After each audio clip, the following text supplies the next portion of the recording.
चलिए बेटा बिस्मिल्लाह करते हैं। जो ऑनलाइन बैठे हुए प्ले कर दें। वॉइस और पिक्चर आपको क्लियर है?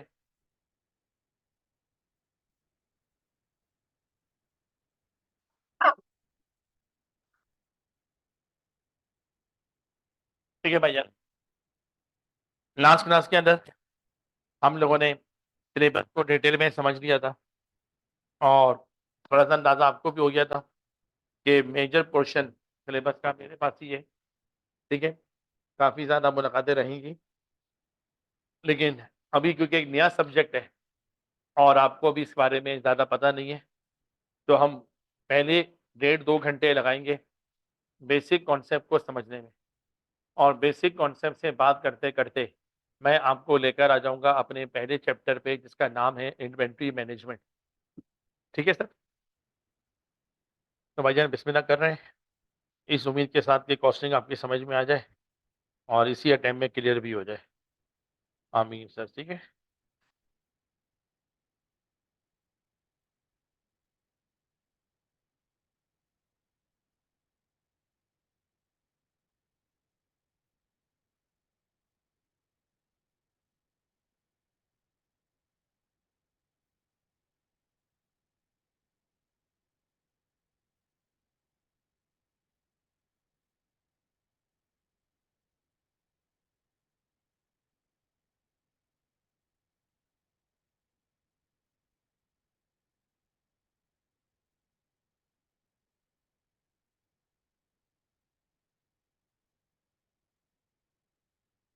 चलिए बेटा बेसिक कॉन्सेप्ट को शुरू कर रहा हूँ और वर्ड शुरू कर रहा हूँ कॉस्ट अकाउंटिंग से। हमारे सब्जेक्ट का पूरा नाम है कॉस्ट एंड मैनेजमेंट अकाउंटिंग। तो इसके अंदर मैं इस वक्त कॉस्ट अकाउंटिंग के वर्ड से डिस्कशन शुरू कर रहा हूँ। ये दो वर्ड आपको नजर आ रहे हैं, एक कॉस्ट और दूसरा अकाउंटिंग।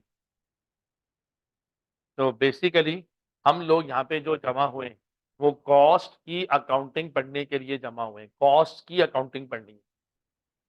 अकाउंटिंग का आज भी हमारे लिए वही मतलब है जो फाइनेंशियल अकाउंटिंग में हुआ करता था। रिकॉर्डिंग,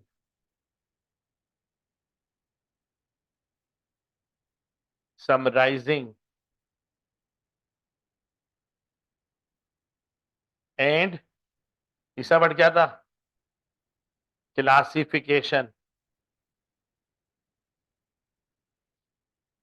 अकाउंटिंग का आज भी वही मतलब है कि अकाउंटिंग का मतलब है ट्रांजैक्शन को रिकॉर्ड करो, उन ट्रांजैक्शन को समराइज करो, उनकी क्लासिफिकेशन बनाओ। ठीक है सर, ये हमारे लिए मतलब हुआ करता था अकाउंटिंग का। लेकिन आज हम लोग पढ़ने जा रहे हैं कॉस्ट की अकाउंटिंग। अब कॉस्ट की अकाउंटिंग पढ़ने के लिए वर्ड आ रहा है कॉस्ट। कॉस्ट कोई नया वर्ड नहीं है। कॉस्ट का सिंपल मतलब एक्सपेंस। आप यहां पर एक्सपेंसेस की अकाउंटिंग पढ़ने के लिए जमा हुए हो, लेकिन कौन से एक्सपेंस? तो जवाब मिलता है रेवेन्यू एक्सपेंस। आप यहां पर रेवेन्यू एक्सपेंसेस की अकाउंटिंग पढ़ने के लिए जमा हुए हो। फाइनेंशियल अकाउंटिंग में आपने पढ़ा था एक्सपेंसेस दो टाइप के होते हैं, revenue expense and capital expense. Revenue expense वो जिनका फायदा शॉर्ट टर्म मिलता है, ज्यादा से ज्यादा 1 साल में मिलता है। लेकिन कैपिटल एक्सपेंस वो एक्सपेंस जिनका लॉन्ग टर्म बेनिफिट मिलता है, 1 साल से ज्यादा मिलता है। लाइक आपने कोई मशीन परचेज करी, मशीन भी एक्सपेंस है लेकिन कैपिटल एक्सपेंस है। आपने कोई बिल्डिंग परचेज करी, बिल्डिंग का परचेज करना भी एक एक्सपेंस है लेकिन कैपिटल एक्सपेंस है। इस कॉस्ट अकाउंटिंग के अंदर हमें इस बात से कोई मतलब नहीं है मशीन कितने की आती है, तो ये कैपिटल एक्सपेंस है। लेकिन यहाँ पर वो मशीन कितना डेप्रिशिएट हो रही है उससे हमें मतलब है, क्योंकि डेप्रिसिएशन एक प्रोडक्शन कॉस्ट है और वो एक रेवेन्यू एक्सपेंस है। इक्विपमेंट कितने के आ रहे हैं इससे हमें कोई मतलब नहीं है, लेकिन वक्त के साथ वो इक्विपमेंट जो डेप्रिशिएट हो रहे हैं उससे हमें मतलब है, वो रेवेन्यू एक्सपेंस है।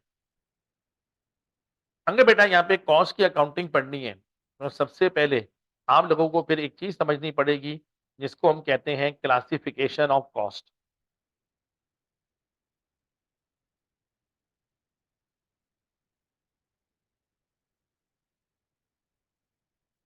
क्लासिफिकेशन ऑफ कॉस्ट के लिए जो फ्लो चार्ट बना रहा हूं, साथ साथ कॉपी कर लीजिएगा, फिर इसको एक साथ समझाता हूं। कॉस्ट की दो ब्रॉड क्लासिफिकेशन, कुछ कहलाती हैं प्रोडक्शन कॉस्ट और कुछ कहलाती हैं नॉन प्रोडक्शन कॉस्ट।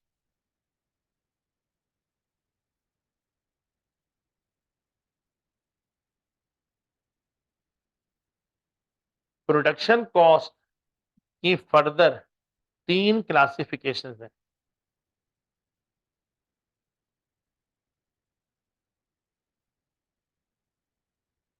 इसमें हमारी आती है मटेरियल कॉस्ट, इसमें हमारी आती है लेबर कॉस्ट और इसमें हमारी आती है प्रोडक्शन ओवरहेड कॉस्ट।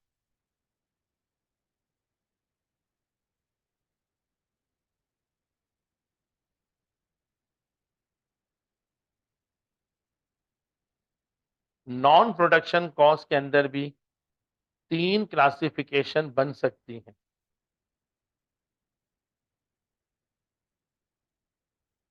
पहली हमारी एडमिन कॉस्ट, दूसरी सेलिंग एंड डिस्ट्रीब्यूशन कॉस्ट और तीसरा हमारा फाइनेंस कॉस्ट।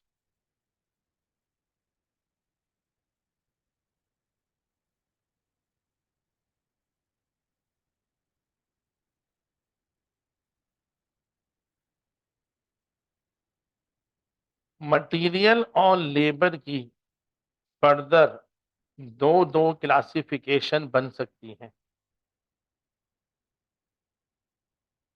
जिसे हम कहते हैं मटेरियल।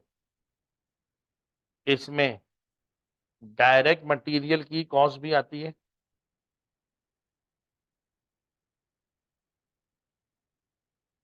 और इनडायरेक्ट मटेरियल की कॉस्ट भी आती है।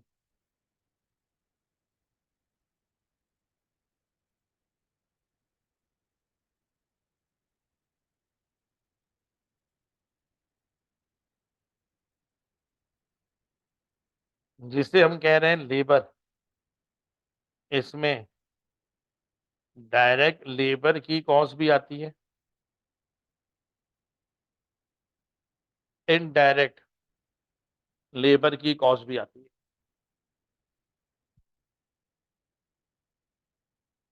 जिसे हम कहते हैं प्रोडक्शन ओवरहेड। इसका सिंपल मतलब होता है ऑल इनडायरेक्ट मैन्युफैक्चरिंग कॉस्ट।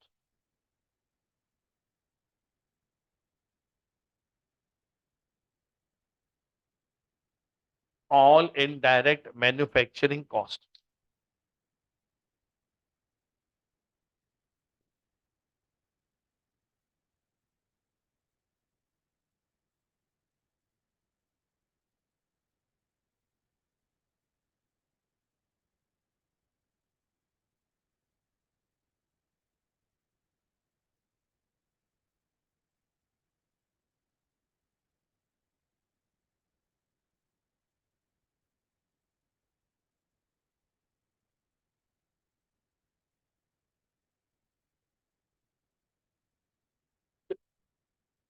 हम बेटा जरा इन मामला को समझते हैं।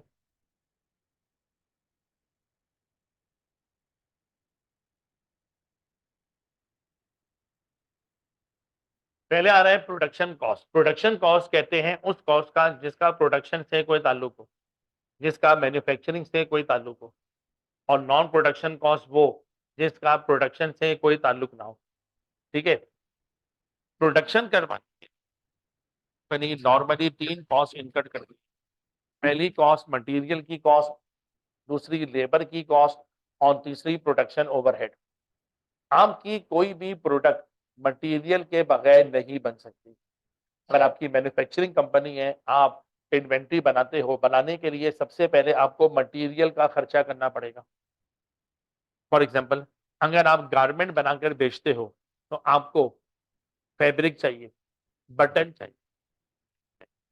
ये कुछ बेसिक मटेरियल हैं जो आपको चाहिए इन्हें बनाकर बेचने के लिए।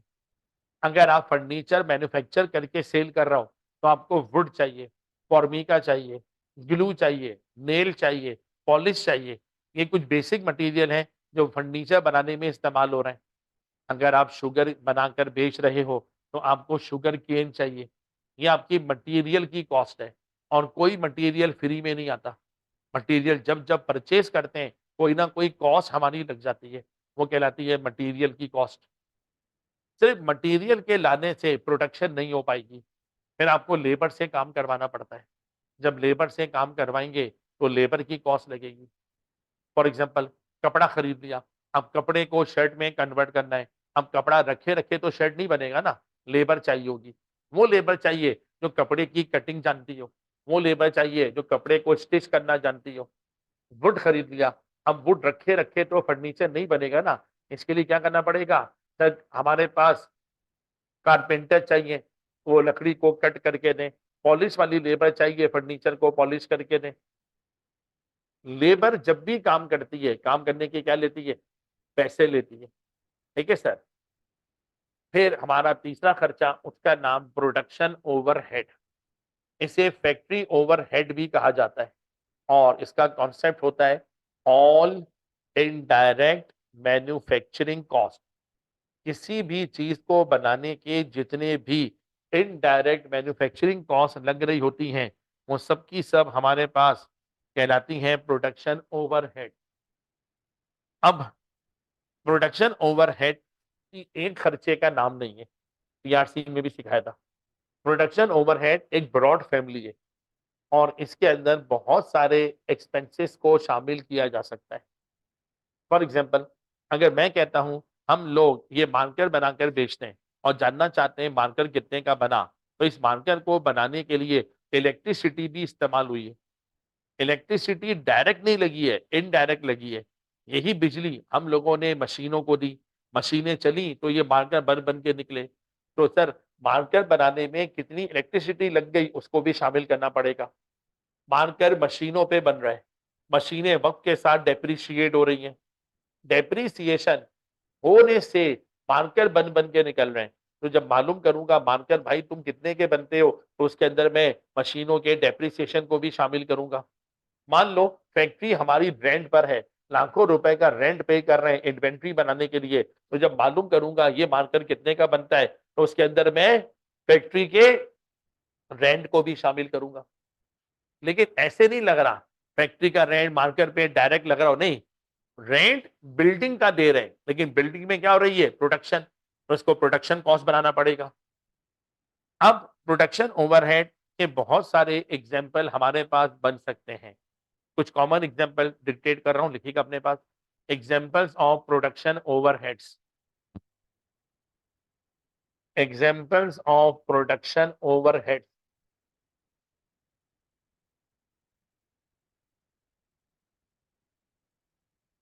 Point number one, factory rent.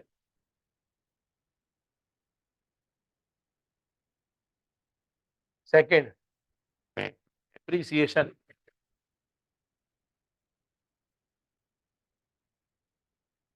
Next, factory insurance.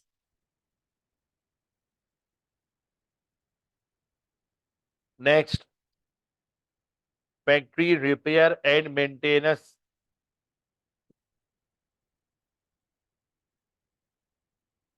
Next, machine insurance.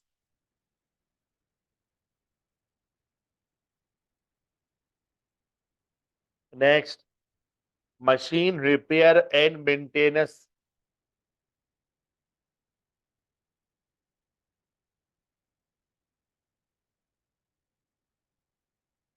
Next, machine depreciation.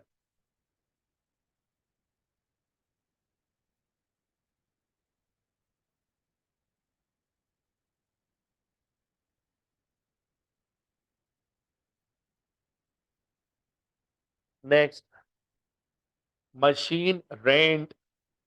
मशीनें रेंट पे भी मिलती हैं। ठीक है सर, बेस्ट एग्जांपल जनरेटर। अक्सर लोग फंक्शंस के वक्त जनरेटर को रेंट पे लेकर, ठीक है ना सर, टेंट वगैरह लगवाते हैं। तो सर ये सब फैक्ट्री ओवरहेड है। नेक्स्ट देखें, इलेक्ट्रिसिटी।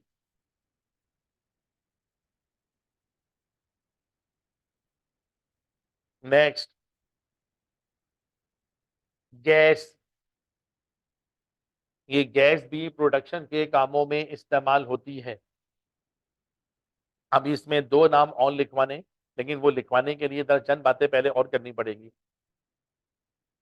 हमने बेटा मटेरियल और लेबर की फर्दर दो क्लासिफिकेशन और बनाई, जिसको हम कहते हैं मटेरियल की कॉस्ट। तो एक कहलाता है डायरेक्ट वाला मटेरियल और एक कहलाता है इनडायरेक्ट वाला मटेरियल, जिसको हम कहते हैं लेबर कॉस्ट। एक कहलाता है डायरेक्ट वाली लेबर और एक कहलाती है इनडायरेक्ट वाली लेबर। अब इन दोनों क्लासिफिकेशन में क्या फर्क है, पहले थोड़ा सा वो समझने की कोशिश करना कि हम डायरेक्ट मटेरियल किसको कह रहे हैं और इनडायरेक्ट मटेरियल किसको कह रहे हैं, और फिर इनकी अलग अलग अकाउंटिंग हम लोग क्यों करते हैं। एज्यूम करें आप शर्ट बनाकर बेचते हो। शर्ट बनाने के लिए आपने कहा फैब्रिक भी चाहिए। मान लो एक शर्ट में 500 रुपए का फैब्रिक लगता है। आपने कहा बटन भी चाहिए। एक शर्ट बनाने में 20 रुपए के बटन लगते हैं। आपने कहा थ्रेड भी चाहिए। 10 रुपए का थ्रेड भी लग जाता है। टोटल 530 रुपए का मटेरियल लग जाता है हमारे पास। बार बार नहीं मिलेगा ना, मेन्यू बार बार बंद करता हूँ, मतलब खुल जाता है मल्टीमीडिया। देखना, ठीक है सर। अब हमारे पास ये तीन मटेरियल हैं जो इस्तेमाल हो रहे हैं एक शर्ट बनाने में। अब हमारी अकाउंटिंग कहती है, कॉस्ट अकाउंटिंग, इनमें से कुछ मटेरियल ऐसे हैं जिनको कहा जाता है डायरेक्ट मटेरियल और कुछ को कहा जाता है इनडायरेक्ट मटेरियल। समझाने से पहले बेसिक ऐसे समझ लो, जो किसी प्रोडक्ट को बनाने के मेन मटेरियल हैं वो कहलाते हैं डायरेक्ट मटेरियल, और जो छोटे मोटे मटेरियल, छोटी मोटी चीजें और इस्तेमाल होती हैं उन्हें हम कह देते हैं इनडायरेक्ट मटेरियल। ठीक है, बुक्स में जो डेफिनेशंस दी हुई हैं इस बारे में कुछ इस किस्म की होती हैं। डायरेक्ट मटेरियल उसे कहा जाता है जो बनने वाली प्रोडक्ट में ट्रेसेबल हो, नजर आता हो, और उसकी कॉस्ट ज्यादा सिग्निफिकेंट हो बनिस्बत दूसरे मटेरियल के। चलो शर्ट की एग्जांपल लेते हैं। शर्ट बनने के बाद कपड़ा तो नजर आता ही आता है, बटन भी नजर आते हैं, किसी हद तक थ्रेड भी ट्रेसेबल है, नजर आता है। क्या तीनों को डायरेक्ट मान लें? नहीं सर, थोड़ा कॉस्ट को भी देखना पड़ेगा। अगर 530 रुपए की मटेरियल कॉस्ट लग रही है, उसमें सिर्फ 500 रुपए फैब्रिक की कॉस्ट है और 20 रुपए बटन की, 10 रुपए थ्रेड की। इन दोनों चीजों की कॉस्ट थोड़ी सी कम है, सिग्निफिकेंटली कम है। इन दोनों को मैं क्या मान सकता हूँ? इनडायरेक्ट मटेरियल मान सकता हूँ, और ये बन सकता है मेरे लिए डायरेक्ट मटेरियल। अब इसी बात को एक और एंगल से समझा रहा हूँ। कपड़े पे बटन लगने हैं, कपड़े पे धागा लगना है, तो सारा काम किस पे हो रहा है? कपड़े के ऊपर। अपना कपड़ा हमारा डायरेक्ट मटेरियल हो गया, मेन मटेरियल हो गया। हमें अपने सवाल में पहचानना नहीं पड़ता कौन डायरेक्ट है कौन इनडायरेक्ट, ये क्वेश्चन में ऑलरेडी दिया हुआ होता है, हमें उनकी अकाउंटिंग समझने आ जाती है। डायरेक्ट मटेरियल की अकाउंटिंग कुछ और है, इनडायरेक्ट मटेरियल की अकाउंटिंग कुछ और है। इसका समझ लो, डायरेक्ट मटेरियल की अकाउंटिंग मैंने पढ़ानी और इनडायरेक्ट मटेरियल की अकाउंटिंग सर काशिफ ने पढ़ानी। ये सारी इनडायरेक्ट कॉस्ट, प्रोडक्शन ओवरहेड उन्हीं के पास है। इसी तरह हमने लेबर की भी दो क्लासिफिकेशन बनाई, कुछ को हम कहते हैं डायरेक्ट लेबर और कुछ कहलाती है इनडायरेक्ट लेबर। अब सर इसमें फर्क क्या है? बाज बच्चे बिला वजह में अपनी तरफ से क्लासिफिकेशन बनाने की कोशिश करते हैं, ऐसी कोई क्लासिफिकेशन होती नहीं है। सर वो क्या? वो कहते हैं सर डायरेक्ट लेबर शायद स्किल्ड लेबर को कहते हैं और इनडायरेक्ट लेबर वो हम लोग अनस्किल्ड लेबर को कहते हैं। ऐसा कुछ भी नहीं है। डायरेक्ट लेबर वो कहलाती है जो प्रोडक्शन के कामों में बराह रास्त इन्वॉल्व हो, और इनडायरेक्ट लेबर वो कहलाती है जो प्रोडक्शन के कामों में बराह रास्त डायरेक्ट इन्वॉल्व ना हो। ठीक है, छोटी सी एग्जांपल मान लें हमारा प्रोडक्शन डिपार्टमेंट है। आप भी लेबर, मैं भी लेबर। थोड़ा अच्छा काम करता था, मुझे आपका सुपरवाइजर बना दिया। अब आप लोग काम करते रहते हो, मैं उसकी सुपरविजन करता रहता हूँ। आज हमारे अकाउंटेंट साहब आ गए, सर इस कमरे में कितने आदमी काम करते हैं? मैंने कहा भाई 25 आदमी काम करते हैं मुझे मिलाकर। उसने पूछा कितनी लेबर डायरेक्ट है, कितनी लेबर इनडायरेक्ट है? मैंने कहा यार इन नाम को तो मैं आज पहली बार सुन रहा हूँ। उसने कहा सर आप अपना काम करें, मैं खुद ऑब्जर्व कर लूंगा कौन डायरेक्ट है कौन इनडायरेक्ट। हम अपना काम करते रहे। कुछ देर बाद उसने ऑब्जर्व करके बोला सर मैंने नोट कर लिया है, अब मैं जा रहा हूँ। मैंने कहा भाई जाने से पहले मुझे भी बता दो। उसने कहा सर यहाँ पे 24 आदमी डायरेक्ट है और एक आदमी इनडायरेक्ट है। उसने कहा सर, मैंने फिर बोला मुझे भी बता दो वो बेकार आदमी कौन है। तो पहली बात तो ये उसने समझाया, बेकार आदमी मत बोलो, ये आप बिला वजह समझ रहे हो इनडायरेक्ट बेकार आदमी। उसने कहा 19 आदमी डायरेक्ट वो है जो कि इस कमरे में चीजों को बनाने में इन्वॉल्व है, और एक तुम हो सुपरवाइजर, तुम इस वक्त इस कमरे में इनडायरेक्ट लेबर हो। मैंने कहा वो कैसे? उसने कहा मान लो गारमेंट बन रहे हैं, तुम्हारा वर्कर ए रोज के कितने पैसे लेता है? मैंने कहा ये रोज के 2,000 रुपए लेता है।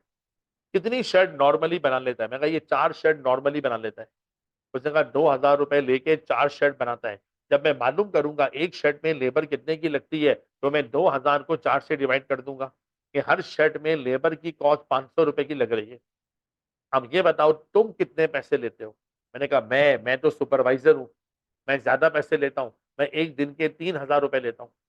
अच्छा अब ये बताओ तुमने कितनी शर्ट बनाई? अब यहाँ पर आके मैं खामोश हो गया, ये मैं प्रोडक्शन तो करता नहीं हूँ। मैंने कहा भाई मैंने कोई शर्ट नहीं बनाई है, लेकिन एक बात बता दूं, इस कमरे से बाहर कोई शर्ट उस वक्त तक जा नहीं सकती जब तक मैं उसकी सुपरविजन ना कर लूं। मैं ओके करता हूं तो शर्ट आगे जाती है। उसने कहा सर यही तो समझा रहा हूँ, कोई लेबर 2,000 रुपए ले रही है 4 शर्ट बनाने में, 2,000 डायरेक्ट लग रहे हैं उन 4 शर्ट पे, 2,000 को उन 4 शर्ट से डिवाइड कर दो। तुम 3,000 रुपए लेते हो, एक चीज भी नहीं बनाते। डायरेक्टली तुम एक चीज नहीं बनाते, लेकिन इनडायरेक्टली इस कमरे में जो चीज भी बन रही है वो तुम्हारी सुपरविजन में बन रही है। अब ये बताओ तुम रोजाना कितनी शर्ट की सुपरविजन कर लेते हो? मैंने कहा तकरीबन 3,000। 3,000 शर्ट मेरी सुपरविजन में बनती है। उसने कहा ठीक है भाई, तुम 3,000 रुपए लेते हो 3,000 शर्ट की सुपरविजन करने के लिए, तो तुम्हारे पैसे कितनी शर्ट पे डिवाइड होंगे? वो 3,000 पे डिवाइड होंगे। और एक शर्ट पे सुपरविजन कॉस्ट या इनडायरेक्ट लेबर की कॉस्ट हमें कितनी पड़ रही है? 1 रुपए की पड़ रही है। आपने कहा समाज फर्क क्या पड़ रहा है, डायरेक्ट लेबर हो या indirect labour, direct material indirect material, फर्क बहुत पड़ रहा है बेटा। हमारा जो तीसरा एलिमेंट लिखा हुआ है प्रोडक्शन ओवरहेड, उसके लिए मैंने कॉन्सेप्ट लिख दिया है all indirect manufacturing cost. All indirect, तमाम इनडायरेक्ट मैन्युफैक्चरिंग कॉस्ट को कहां पे होना चाहिए? प्रोडक्शन ओवरहेड में। तो फिर इन दोनों को भी कहां पर होना चाहिए? प्रोडक्शन ओवरहेड में। आप इन दोनों को भी उठाकर कहां फेंको? प्रोडक्शन ओवरहेड में। तो जहां आपने एग्जाम्पल लिखे थे प्रोडक्शन ओवरहेड के, वहां पे 2 नाम और ऐड कर लो। पहला नाम इनडायरेक्ट मटेरियल और दूसरा नाम indirect labour.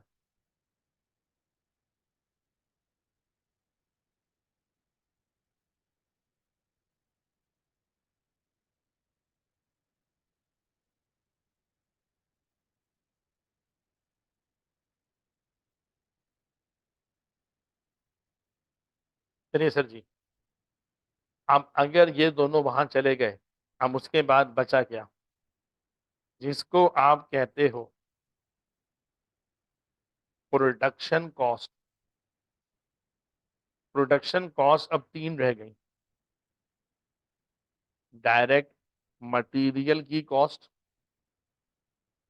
Plus direct labour की कॉस्ट एंड प्रोडक्शन ओवरहेड की कॉस्ट। किसी भी चीज को बनाने के लिए हमें 3 खर्चे करने पड़ते हैं, डायरेक्ट मटेरियल लगाना पड़ता है, डायरेक्ट लेबर से काम करवाना पड़ता है और प्रोडक्शन के दीगर अखराजात करने पड़ते हैं। अब यहीं से बने हमारे सिलेबस के 3 चैप्टर। ये डायरेक्ट मटेरियल की कॉस्ट कैसे निकलती है, इसके लिए सिलेबस में 2 चैप्टर हैं। इन्वेंट्री वैल्यूएशन और इन्वेंट्री मैनेजमेंट।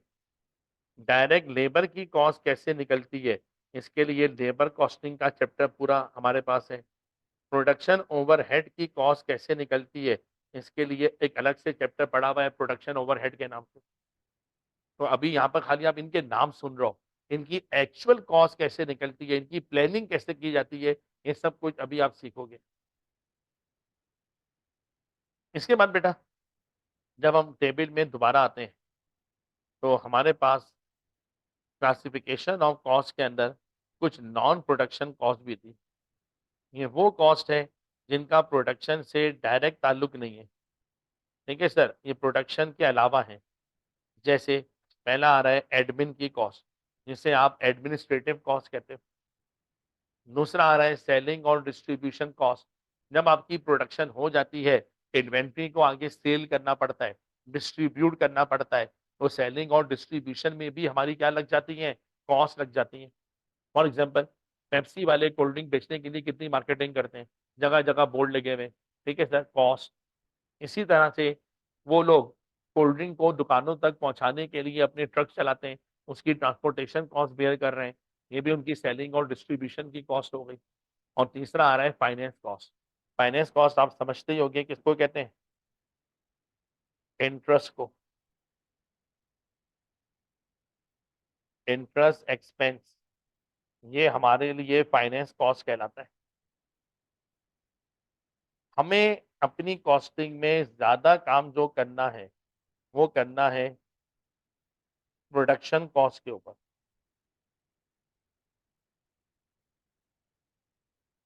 अगर प्रोडक्शन कॉस्ट तीन है, direct material, direct labour, production overhead, तो डायरेक्ट मटेरियल का चैप्टर सर माजिद ने पढ़ाना है, डायरेक्ट लेबर का चैप्टर सर माजिद ने पढ़ाना है, और प्रोडक्शन ओवरहेड का चैप्टर सर काशिफ जिया ने पढ़ाना है। ठीक है सर, ये सारी बातें जो मैं अभी कर रहा हूँ बेसिक कर रहा हूँ, इनको और डिटेल में आपने पढ़ना है और अलग अलग टीचर के साथ पढ़ना है।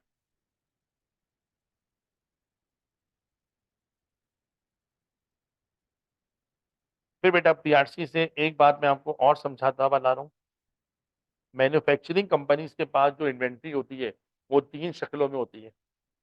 लेकर आते हैं रॉ मटेरियल, काम शुरू कर देते हैं तो work in process,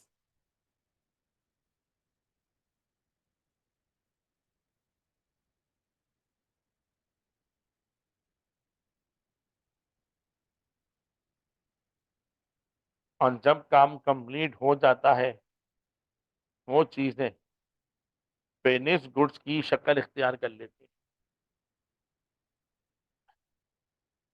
raw material रखा हुआ है वो भी हमारी इन्वेंट्री है, ना मुकम्मल चीजें रखी हुई हैं वो भी हमारी इन्वेंट्री है, फिनिश गुड रखी हुई है वो भी हमारी इन्वेंट्री है। और एक बात ध्यान में रखिएगा, इन्वेंट्री किसी भी शक्ल में हमारे पास रखी हुई हो, जब तक वो इन्वेंट्री रखी हुई है वो हमारी नजर में कौन है, एसेट। मटेरियल रखा हुआ है वो हमारा एसेट है। ठीक है सर, वर्क इन प्रोसेस, ना मुकम्मल चीजें रखी हुई हैं वो भी हमारा एसेट है, और फिनिश गुड रखा हुआ है वो भी हमारा एसेट है।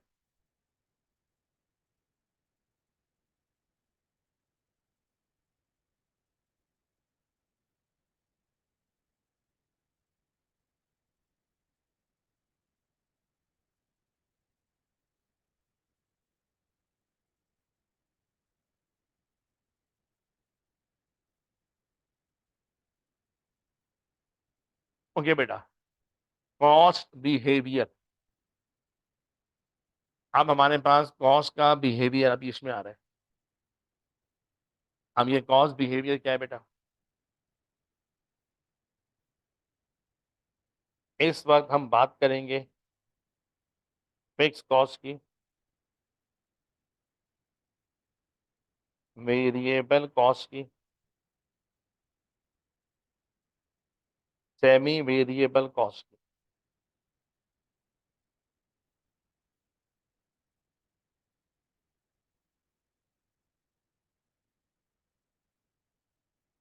बिहेवियर है क्या चीज, आप लोग कॉस्ट अकाउंटिंग कर रहे हो, कॉस्ट अकाउंटिंग पढ़ने के लिए कॉस्टिंग से करना। और दोस्ती पायदार उस वक्त होती है जब उस दोस्त का बिहेवियर आपकी समझ में आए। ठीक है सर? ज़रा अज़ान की आवाज़ आ रही है, 2 मिनट वेट कर लेते हैं।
चलिए बेटा बातचीत शुरू करते हैं। कॉज़ बिहेवियर का मतलब ये समझा ये रहा था कि जब किसी से दोस्ती करते हैं, दोस्त का बिहेवियर समझना पड़ता है। अगर बिहेवियर नहीं समझा, तो भी दोस्ती लॉन्ग टर्म में चलना मुश्किल हो जाती है। मिसाल दे रहा हूँ, दोस्त कौन-सी बात पे जल्दी बुरा मान जाता है, कौन-सी बात बर्दाश्त कर लेता है, ये आपको पता होना चाहिए। ठीक है सर? इसी तरीके से आप भी कॉज़ से दोस्ती करने जा रहे हो, कॉज़ के बिहेवियर आपकी समझ में आने चाहिए। ये जो हमारे पास कॉस्ट है, इनकी मुख्तलिफ क्लासिफ़िकेशंस बन सकती हैं। मैंने यहाँ पर जो मोस्ट कॉमनली यूज़्ड है नाम है, वो लिखे हैं, जिनकी मुझे फर्दर बात आपसे करनी है। फिक्स कॉस्ट भी होती हैं, वेरिएबल कॉस्ट भी होती हैं, सेमी वेरिएबल कॉस्ट भी होती हैं, स्टेप्ड कॉस्ट भी होती हैं, संक कॉस्ट भी होती हैं, पास कॉस्ट भी होती हैं, अपॉर्च्युनिटी कॉस्ट भी होती हैं, इंक्रीमेंटल कॉस्ट भी होती हैं, एट्रिब्यूटेबल कॉस्ट भी होती हैं, कंट्रोलेबल कॉस्ट भी होती हैं, नॉन कंट्रोलेबल कॉस्ट भी होती हैं। ठीक है? जितना सोचते जाओ कॉस्ट की इतनी सारी क्लासिफ़िकेशन बनती जाएँगी और ये जितने नाम मैंने लिए हैं, ये सब आपके सिलेबस में शामिल हैं। लेकिन थोड़ा-थोड़ा करके ये सारी कॉस्ट आपके सामने आना शुरू करेंगी। उनमें पहला नाम आ रहा है फिक्स कॉस्ट।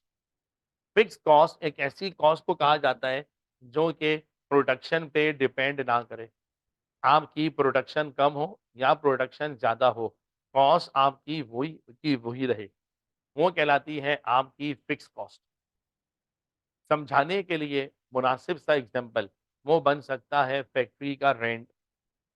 अगर आप फैक्ट्री का रेंट पे कर रहे हो, कम प्रोडक्शन पे भी रेंट आपको वही पे करना पड़ेगा और ज़्यादा प्रोडक्शन पे भी रेंट वही पे करना पड़ेगा। तो रेंट हमारी एक फिक्स कॉस्ट हो गई। फिर हमारे पास एक और नाम आ रहा है, वेरिएबल कॉस्ट एक ऐसी कॉस्ट को कहा जाता है जो प्रोडक्शन पे डिपेंड करती है, प्रोडक्शन के साथ वेरी करती है। जैसे-जैसे आपकी प्रोडक्शन बढ़ती चली जाएगी, कॉस्ट भी वेरी होके बढ़ती चली जाएगी और जैसे-जैसे आपकी प्रोडक्शन कम होगी, कॉस्ट भी वेरी करके कम शुरू हो जाएगी।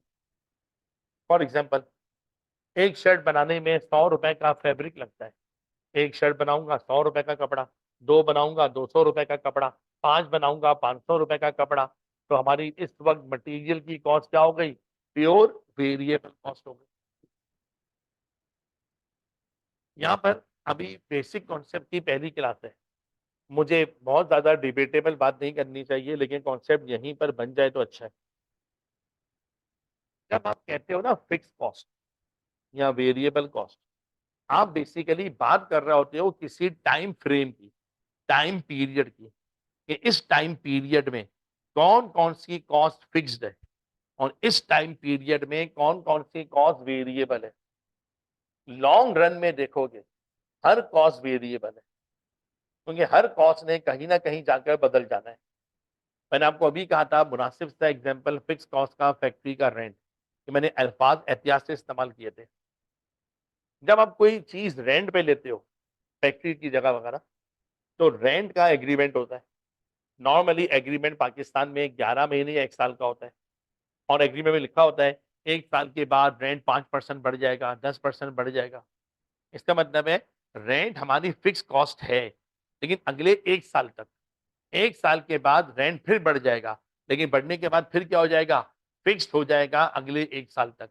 हम ये नहीं कह सकते लॉन्ग रन में हमारे सारे खर्चे फिक्स्ड होंगे, ऐसा मुमकिन नहीं। फिर एक और कॉस्ट भी आ रही है, वो आ रही है semi variable cost. Semi variable cost ऐसी कॉस्ट को कहा जाता है जिसका कुछ पोर्शन फिक्स्ड हो और रिमेनिंग पोर्शन वेरिएबल हो। यानी इसमें कुछ कॉस्ट का हिस्सा फिक्स्ड है और उसमें कुछ कॉस्ट का हिस्सा वेरिएबल है, वो बन गया semi variable cost. For example, आपके घरों के आने वाले पीटीसीएल के बिल, हम घर में भी लगते हैं, ऑफिस में भी लगते हैं, फैक्ट्री में भी लगते हैं और पीटीसीएल के बिल आते हैं। कभी अगर आपने पीटीसीएल के बिल पे गौर किया हो, उसमें एक चीज होती है कॉल चार्जेस। जितनी कॉल आप करेंगे इतना बिल आपका आएगा। लेकिन एक और चीज होती है, वो कहते हैं वो लाइन रेंट, देखा है ना? वो इस तरह कहते हैं, भाई कम फोन करो, ज्यादा फोन करो, हमने 200 रुपए लाइन रेंट पर महीने का तो लेना ही लेना है। टेलीफोन की लाइन आपके घर पे दी गई पूरे महीने, आप फोन करो या ना करो, आपने 200 रुपए कम से कम महीने के देने ही देने। और जितने फोन करते जाओगे उसके हिसाब से आपकी क्या बढ़ती जाएगी, कॉल चार्जेस बढ़ते जाएंगे। मान लो इसी महीने आपका टेलीफोन का बिल आया 1000 रुपए का, आपने कहा इसमें 200 रुपए तो लाइन रेंट फिक्स्ड है, बाकी 800 रुपए वेरिएबल, वो आपके कॉल चार्जेस हैं। इसी महीने बिल आ गया 700 रुपए का, आपने कहा 200 रुपए लाइन रेंट की फिक्स कॉस्ट पे कर रहा हूं, बाकी 500 रुपए क्या है, वो वेरिएबल कॉस्ट है। अब ये जो है ना हमारे पास फिक्स कॉस्ट, वेरिएबल कॉस्ट और सेमी वेरिएबल कॉस्ट, इनके कुछ बिहेवियर होते हैं और अमूमन ड्यूल बिहेवियर होते हैं। अब उन बिहेवियर को थोड़ा सा हमें समझना पड़ेगा ग्राफ की मदद से।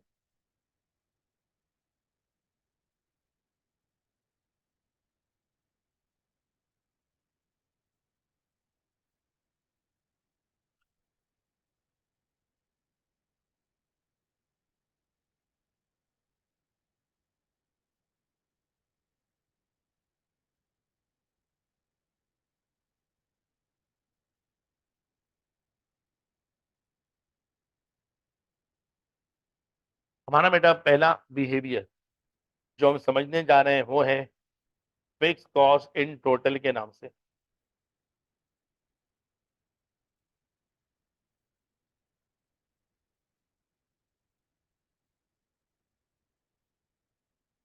सर। जी सर। सर, ये लेक्चर नोट्स आप जो बना रहे हैं नोट में, ये आप शेयर करेंगे ग्रुप में? ये बेटा ये मैं शाम में तमाम क्लासेस से फारिग होने के बाद पीडीएफ तमाम ग्रुप में शेयर कर दूंगा। Okay sir. जरा हाथ याद करना मुश्किल हो जाता है। मेरे अभी इसके बाद मेरी नॉट में क्लासेस है, इंशाल्लाह जब शाम में फारिग हो जाऊंगा तमाम क्लासेस से, तो रोज के पीडीएफ रोज शाम में या अगले दिन सुबह में शेयर कर दिया करूंगा।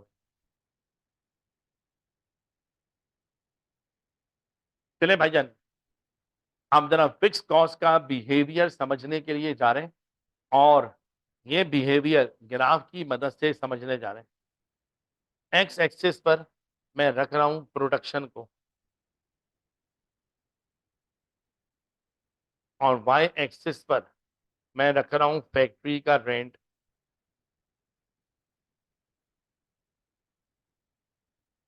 एज्यूम कर लें हमारी फैक्ट्री का रेंट 1 लाख रुपए पर मंथ है। 1 लाख रुपए पर मंथ हम लोग फैक्ट्री का रेंट पे कर रहे हैं। पहला महीना प्रोडक्शन जीरो, बिल्कुल भी प्रोडक्शन नहीं है, लेकिन रेंट फिर भी देना है 1 लाख रुपए का। अगला महीना आया, प्रोडक्शन बहुत बढ़ गई, रेंट पे कोई फर्क नहीं पड़ेगा, रेंट आपको फिर वही देना है 1 लाख रुपए का। अगला महीना आया, प्रोडक्शन बहुत बढ़ गई, रेंट जब भी वही देना है 1 लाख रुपए का। अगर इन सारी लाइन डॉट्स को मिलाऊं तो ये एक स्ट्रेट लाइन की शक्ल इख्तियार करेगा और ये स्ट्रेट लाइन का ग्राफ हमें एक बात समझाने की कोशिश कर रहा है कि फिक्स कॉस्ट जो कि फैक्ट्री का रेंट है वो प्रोडक्शन पे डिपेंड नहीं कर रहा। आपकी प्रोडक्शन कम हो या ज्यादा हो, फिक्स कॉस्ट आपकी सेम रहेगी।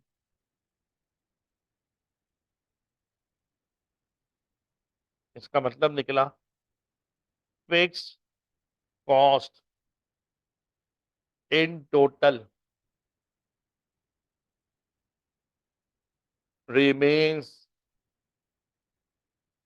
constant at all level of activities। ये जो आपकी फिक्स कॉस्ट इन टोटल है, ये कांस्टेंट है at all level of activities. आपकी प्रोडक्शन एक्टिविटी कम हो या प्रोडक्शन एक्टिविटी ज्यादा हो, आपकी फिक्स कॉस्ट हर जगह पे सेम रहनी। लेकिन इसी फिक्स कॉस्ट का एक बिहेवियर और है।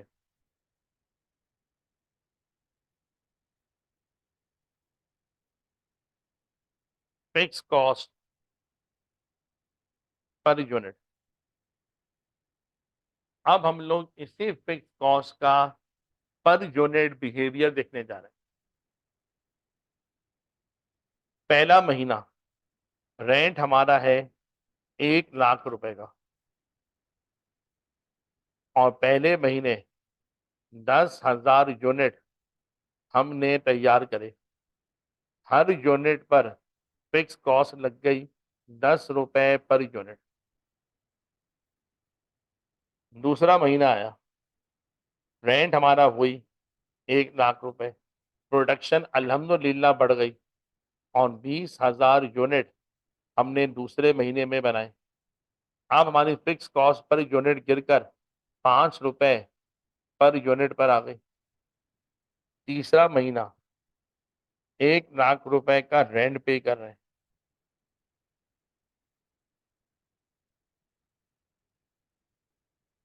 3,000 यूनिट आपने बनाए। चलो काउंट फिगर कर लो। 5,000 यूनिट आपने बनाए। जब डिवाइड करा तो हर यूनिट को बनाने में 2 रुपए की फिक्स कॉस्ट लग गई।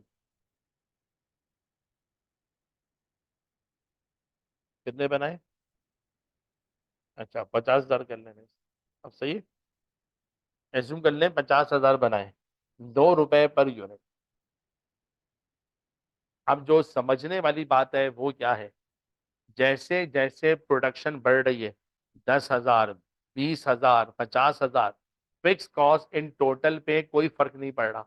इन टोटल वही है, 1 लाख, 1 लाख, 1 लाख। लेकिन जैसे जैसे प्रोडक्शन होती जा रही है, वैसे वैसे फिक्स कॉस्ट पर यूनिट कम होती जा रही है, कम और कम और कम।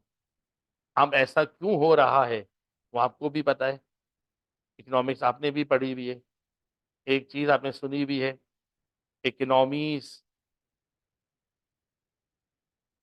Of large scale production. जैसे जैसे हमारी प्रोडक्शन बढ़ती चली जाएगी, हमारी फिक्स कॉस्ट पर यूनिट क्या होती जाएगी, कम होती चली जाएगी। ठीक है, चाइनीज प्रोडक्ट सस्ती होती हैं, इसमें कोई शक वाली बात नहीं है। वो इतनी सस्ती कैसे बना लेते हैं? जवाब क्या है सर, वो लार्ज प्रोडक्शन पे काम करते हैं। उनकी मार्केट पूरी दुनिया है, पूरी दुनिया वहां से सामान खरीद रही है, तो वो बल्क क्वांटिटी में बनाते हैं। फॉर एग्जाम्पल, 1 लाख रुपए का रेंट मेरा भी है, 1 लाख रुपए का रेंट चाइना वाले का भी है। मैं 10,000 बना रहा हूँ, वो 1 साल में 10 लाख बना रहा है। मेरे पास बनने वाली चीज में 10 रुपए की फिक्स कॉस्ट लग रही है, उसके पास बनने वाली चीज में 10 पैसे की फिक्स कॉस्ट लग रही है। तो जो लार्ज स्केल ऑर्गेनाइजेशन होती हैं, उनकी फिक्स कॉस्ट पर यूनिट कम होने लग जाती है, जैसे जैसे वो लोग प्रोडक्शन को बढ़ाने लग जाते हैं। अगर इस बात को ग्राफ पेपर पे प्लॉट करें,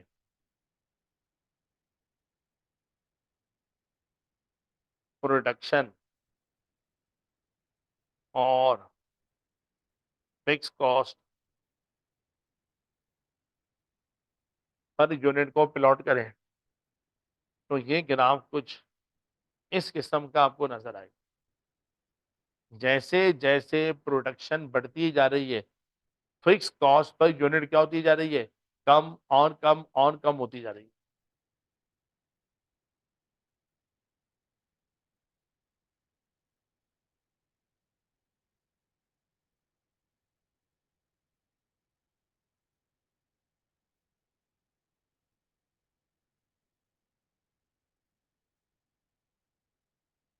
तो बेटा इस हवाले से अगर हम अब तक की बातों की समरी बनाएं बिहेवियर की,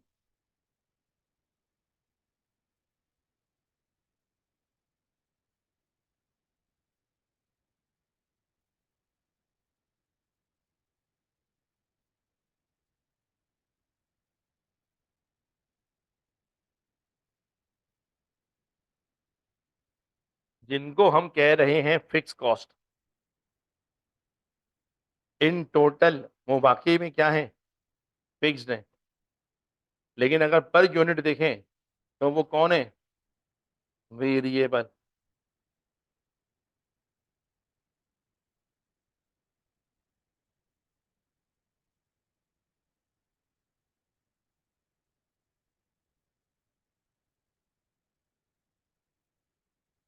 जिसको हम कह रहे हैं फिक्स कॉस्ट इन टोटल देखें तो कौन है वो, फिक्स्ड है। लेकिन अगर पर यूनिट देखें तो वो वेरिएबल है।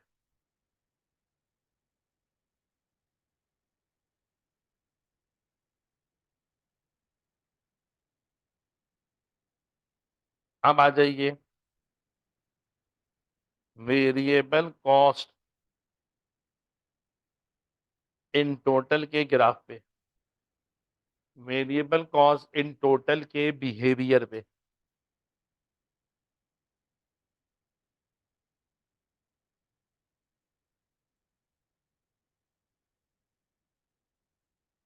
जब बेटा हम वेरिएबल कॉस्ट इन टोटल के बिहेवियर पे जाएंगे तो बात हमारी कुछ ऐसी बनेगी, एक शर्ट बनाओ, 100 रुपए का मटेरियल लगेगा, टोटल 100 रुपए का ही लगेगा। दो शर्ट बनाओ, 100 रुपए वाला कपड़ा 2 बार लगेगा, टोटल 200 रुपए का। 5 शर्ट बनाओ, 100 रुपए वाला कपड़ा 5 बार लगेगा, 500 रुपए का। और अगर 1000 शर्ट बनाओ तो 100 रुपए वाला कपड़ा 1000 दफा लगेगा, 500 रुपए। अब यहाँ पे जो समझने वाली बात है वो क्या है, सर जैसे जैसे प्रोडक्शन कम ज्यादा हो रही है मेरी टोटल कॉस्ट पे क्या पड़ रहा है, फर्क पड़ रहा है। कम प्रोडक्शन पे टोटल कॉस्ट कम है, लेकिन ज्यादा प्रोडक्शन पे क्या है, ज्यादा है। इसका मतलब है इस वक्त मटेरियल की कॉस्ट हमें क्या नजर आ रही है, एक वेरिएबल कॉस्ट नजर आ रही है। लेकिन कौन सी variable, variable cost in total. हम अगर इसको आप ग्राफ की शक्ल दो,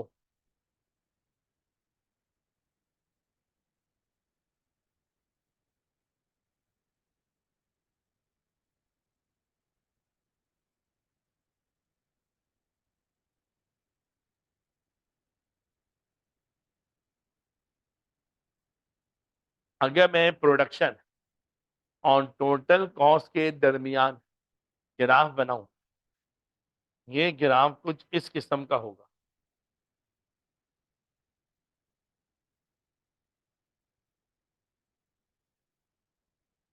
हाँ बेटा,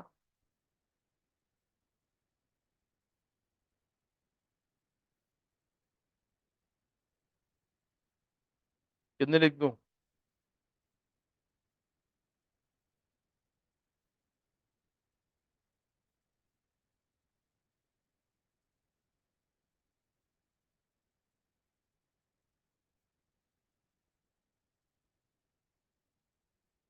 हम जैसे जैसे प्रोडक्शन बढ़ रही है टोटल कॉस्ट भी बढ़ रही है। गौर से देखो, मैंने टोटल कॉस्ट के ग्राफ को जीरो से ओरिजिनेट नहीं करा है। जीरो से क्यों नहीं करा है, तो कुछ ना कुछ हर हाल में आपकी क्या होगी, फिक्स कॉस्ट। ये जो पोर्शन रिप्रेजेंट कर रहा है ये आपकी फिक्स कॉस्ट को रिप्रेजेंट कर रहा है। क्या प्रोडक्शन ना भी करो, कुछ ना कुछ खर्चे तो आपके महीने के फिक्स होंगे, वो तो होने ही होने, फिक्स प्लस सम वेरिएबल।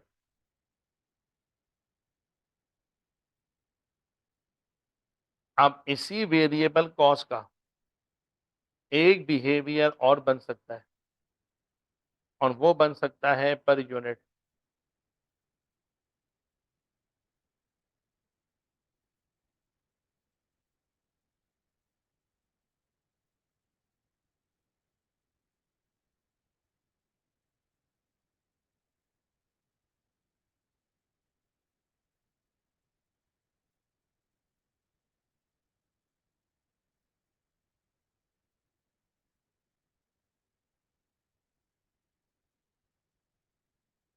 चलिए बेटा, वेरिएबल कॉस्ट पर यूनिट, हम ये जो वेरिएबल कॉस्ट पर यूनिट का ग्राफ हम बनाने जा रहे हैं, वेरिएबल कॉस्ट के लिए वही वर्किंग रिवर्स कर रहा हूं।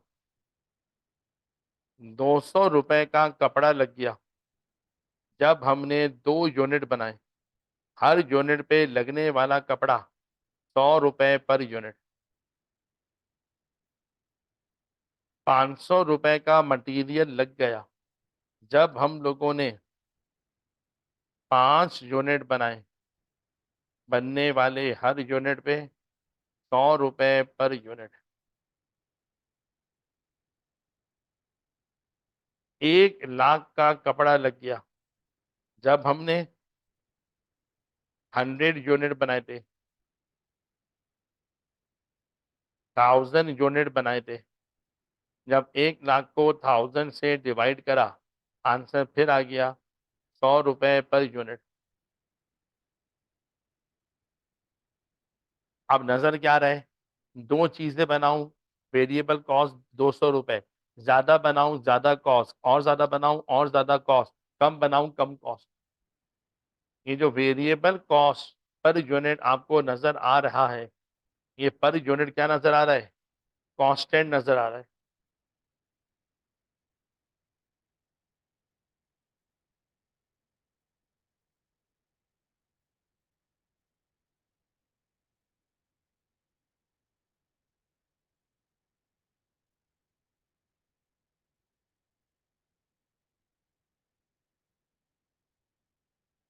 वेरिएबल कॉस्ट पर यूनिट का ग्राफ आपको एक स्ट्रेट लाइन की शक्ल में नजर आएगा।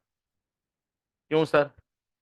क्योंकि हमारे पास कम चीजें बनाओ ज्यादा चीजें बनाओ, जब भी बनाओगे बनने वाली हर चीज पे वेरिएबल कॉस्ट कितनी लग रही है, वो हमारी 100 रुपीज की लग रही है। अब अगर इन सारी बातों को समरी में लेकर आऊं तो बात कुछ मेरी नजर में ऐसे बन रही है।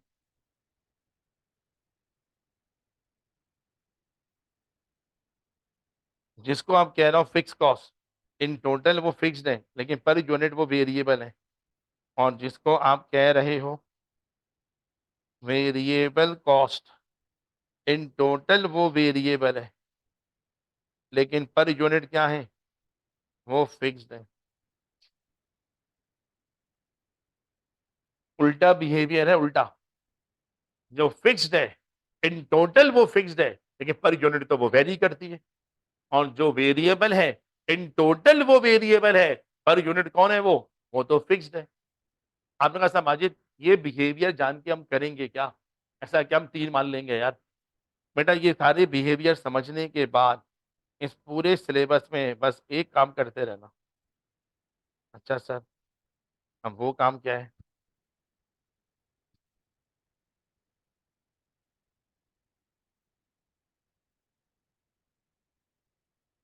Purpose of cost and management accounting.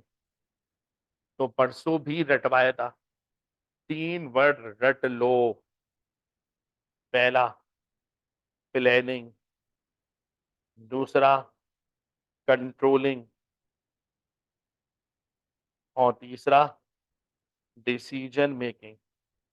ये पूरा सब्जेक्ट पढ़ने का मकसद सिर्फ ये 3 काम है, planning, controlling and decision making. पूरे सिलेबस में प्लानिंग ही करते रहोगे और प्लानिंग करके कॉस्ट को कंट्रोल करते रहोगे और कंट्रोल करने के लिए डिसीजंस लेते रहोगे, फैसले लेते रहोगे। और प्लानिंग और कंट्रोलिंग हो ही नहीं सकती जब तक ठीक है दोस्त का बिहेवियर पता ना हो। प्लानिंग और कंट्रोलिंग हो ही नहीं सकती जब तक कॉस्ट का बिहेवियर पता ना हो। ठीक है, एग्जांपल लेते हैं समझाने के लिए। मान लो कोई दोस्त है, उसकी आदत है जब भी कहीं हम जाते हैं किसी फंक्शन में या मिलकर, वो अमूमन लेट आता है। मान लो उसकी आदत है, या वो लेट हो जाता है, कुछ भी कह लो आप। अब हम चाह रहे हैं कि यार मिल करके इफ्तार पार्टी कर लें या कि मिलकर कोई गेट टुगेदर कर लें। ठीक है, हमने बोला यार रात के 10 बजे का टाइम सही है खाना खाने के लिए, तो सब लोग 10 बजे तक पहुंच जाएंगे। ठीक है, किसी ने बोला यार वो हमारा दोस्त है ना लेट आता है तकरीबन आधा घंटा, उसे मैं बताऊंगा। मैंने कहा तुम बता दो। लेकिन उसको उसको मैं टाइम बताऊंगा 9:30 बजे। मैंने कहा क्यों? कह रहे 9:30 बताऊंगा जब ही तो 10 पे पहुंचेगा, वरना हम भूखे बैठे रहेंगे। और वो 10 बताऊंगा तो 10:30 पहुंचेगा।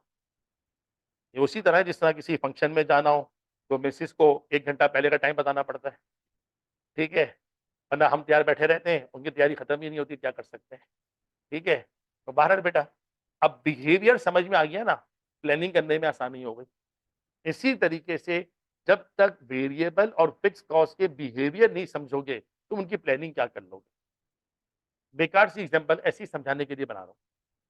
आपने कॉस्टिंग अभी नई नई पढ़ना शुरू करी, और जब पढ़ना शुरू करी उन्हीं दिनों के अंदर घर में कोई बड़ा फंक्शन होने वाला है, मान लो कोई वेडिंग फंक्शन है किसी का आने वाले दिनों में, अब्बू ने आज सबको बिठा लिया ये कहकर कि भाई घर के सब लोग मेरी मदद करें किसी फैसले को लेने में, डिसीजन मेकिंग में मेरी मदद करें।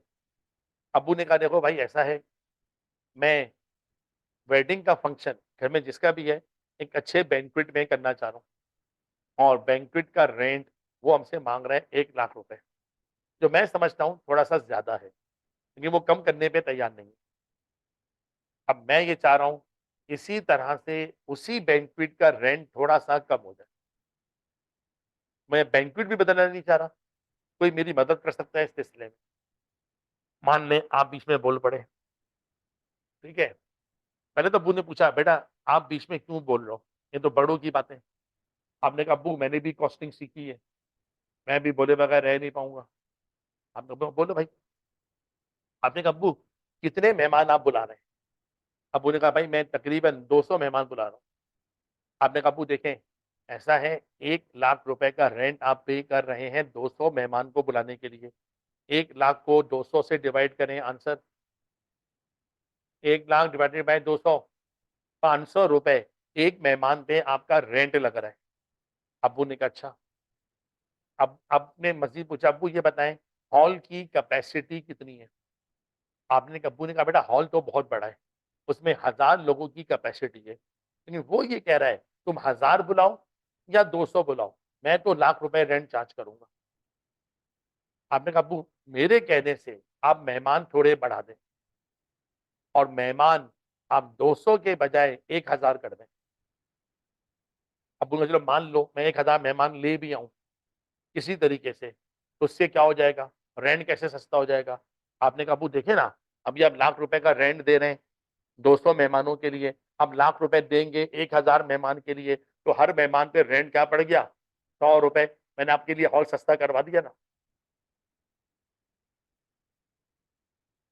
अब्बू ने कहा बेटा लगता है कॉस्टिंग नई नई पढ़ना शुरू करिए। हमने कहा अब्बू हाँ अभी एक ही क्लास हुई है, ठीक है। तो अब्बू ने कहा बेटा और क्लास से ले लो तो और बात समझ में आएगी। हॉल हमारी फिक्स कॉस्ट है, कम मेहमान हो ज्यादा मेहमान हो, आपने फिक्स कॉस्ट की मुझे बेसिक प्लानिंग समझा दी कि फिक्स कॉस्ट पर यूनिट गिरानी हो, आप नंबर ऑफ मेहमान बढ़ा दो। जैसे ही नंबर ऑफ मेहमान बढ़े, लाख रुपए का रेंट ज्यादा मेहमानों में डिस्ट्रीब्यूट हो गया, और हर मेहमान पे रेंट हमारा कम कम हो गया, अच्छा लगा। लेकिन हमारी एक वेरिएबल कॉस्ट भी है खाना, जो एक बहुत बड़ी वेरिएबल कॉस्ट है। अब उन्हें इस तरह बोला जो खाना मैं मेहमानों को खिलवाना चाह रहा हूँ, आजकल खाना काफी महंगा है सबको पता है, ठीक है। मैं जो खाना खिलवाना चाह रहा हूँ वो कैटरर कह रहा है कम से कम 1000 रुपए पर मेहमान पड़ेगा। अब मैं फिक्स कॉस्ट गिराने के लिए, ठीक है, क्या 1000 रुपए पर मेहमान का खाना कहां से अरेंज करूंगा? और अगर प्लानिंग की जाए 800 मेहमान और आ रहे हैं जो 1000 रुपए का खाना खा जाएंगे, कितना खर्चा हो जाएगा? 8 लाख का खर्चा मुझे और करना पड़ जाएगा मेहमान बढ़ाने से। आपने फिर बोला बच्चों वाली बात, अब्बू ये मुझे नहीं पता, बहरहाल हॉल सस्ता पड़ेगा आपको। बात समझ में आ रही है? तो प्लानिंग और कंट्रोलिंग करने के लिए देखना पड़ता है, ऐसा ना हो जाए एक कॉस्ट को बचाने जाए क्या हो जाए, दूसरी वाली कॉस्ट बढ़ जाए, और उसको बचाने जाए तो पहली वाली ना बढ़ जाए। अगर पहली बचाते हैं दूसरी बढ़ रही है, दूसरी बढ़ जाए पहली गिर जाए, तो जहन में क्या आता है, या फिर कोई ऐसा पॉइंट ढूंढो जहां पर ये दोनों कम से कम हो जाए। अब ये दोनों कम से कम कहां हो जाएंगे, फिर बीच में आएगी मैथमेटिक्स। कितने मेहमान बुलाएं यहाँ पर हॉल भी सस्ता पड़े और खाने का एक्स्ट्रा बर्डन भी ना आए, तो फिर थोड़ा सा मैथमेटिक्स को इस्तेमाल करना पड़ेगा और ये सब आपके सिलेबस का पार्ट है। कल लिखवाया था ना, 20% सब्जेक्ट नॉलेज, 30% सिंपल मैथमेटिक्स और 50% कॉमन सेंस। तो कॉमन सेंस के लिए एडवाइस अभी से दे रहा हूँ। सेशन के दौरान मैं बार बार सवाल पूछता रहता हूँ। अक्सर आपने देखा मेरी आदत है, पहले बोलो पहले 5 मिनट आप पहले अटेम्प्ट करो, 5 मिनट दे रहा हूँ, 7 मिनट दे रहा हूँ। कभी किसी सवाल का जवाब सही समझ में नहीं आया ना, ठीक है, तो खामोश बैठे रहना, गुडविल बनी रहेगी, क्योंकि ज्यादा गलत देने से भी गुडविल बैडविल बन जाती है। जगह जगह कॉमन सेंस का इस्तेमाल होगा। सेशन के दौरान बार बार मैं बोलूंगा 5 मिनट आपके, 8 मिनट आपके, पहले आप अटेम्प्ट करो। फिर मैं ऐसा बोलूंगा मेरा एक्सपीरियंस कहता है आप जो भी आंसर निकालोगे गलत निकालोगे, और दुआ मांगता हूँ धीरे धीरे मैं अल्लाह करे मेरा एक्सपीरियंस आज तो गलत हो जाए, वो गलत कभी होता ही नहीं।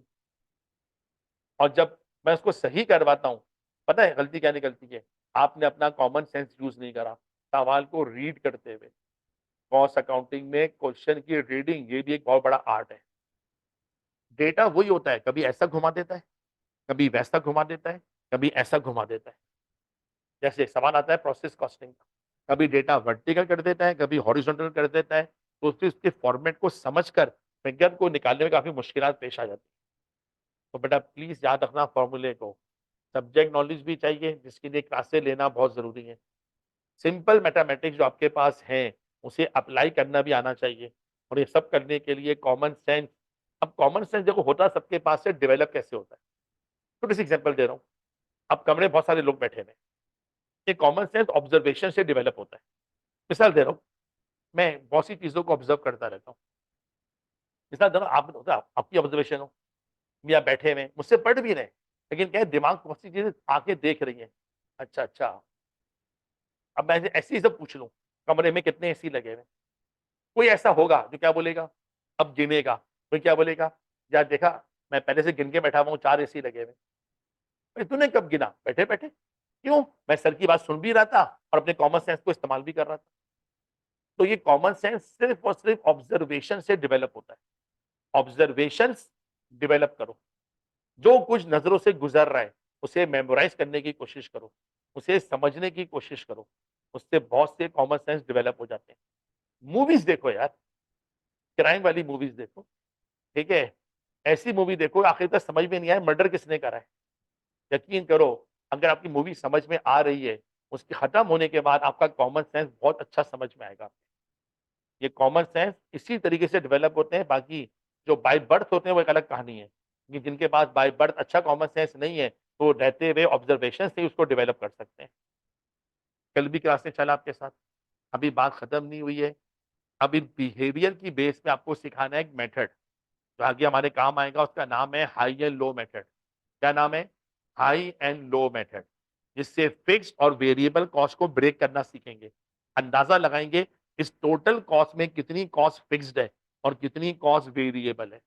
इंशाल्लाह कल यहीं से बातचीत शुरू करते हैं। अल्लाह हाफिज।